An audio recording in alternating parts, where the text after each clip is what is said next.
Breaking news out of Minnesota. Police are at the scene of a reported multi-victim stabbing at a daycare near Minneapolis. There are reports that 3 people have died, including a child. Minneapolis Mayor Jacob Frey has described the situation as critical. And you can see this is an active situation with officers there roping off the area. A resident of a group home in Cold Spring, Minnesota, cut the throat of a caregiver that worked there. This happened Saturday at St. Luke Group Home, operated by Catholic Charities of the Diocese of St. Cloud. And this is absolutely horrific. So police responded to the scene to find the group home employee, the caregiver, lying there on the ground outside of the home with his throat essentially slit open.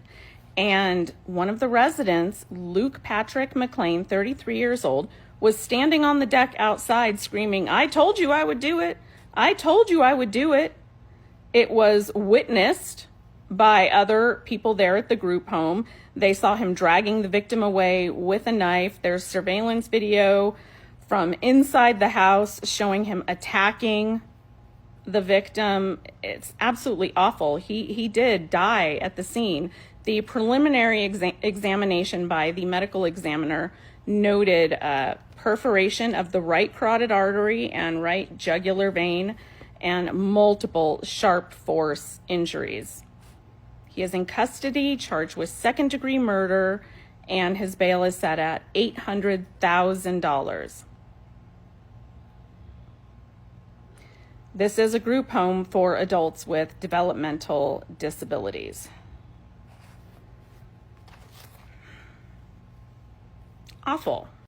I think I can safely say that every single possible healthcare setting has had examples of violence against healthcare workers, including group homes now. Here from Twin Cities PBS with a little news the day after the primary election in Minnesota. In fact, breaking news, more than 1 million Minnesotans cast ballots. This is according to unofficial results, and this is a new record. The primary election, it looks like now that 25% of eligible voters in Minnesota, according to the results right now, voted. This is the first time in state history in Minnesota that more than 1 million votes have been cast in a primary election. Now, the previous high was back in 2018. That was 925,000 ballots were cast. And again, that was the last time we had really competitive races on the Republican and Democratic side.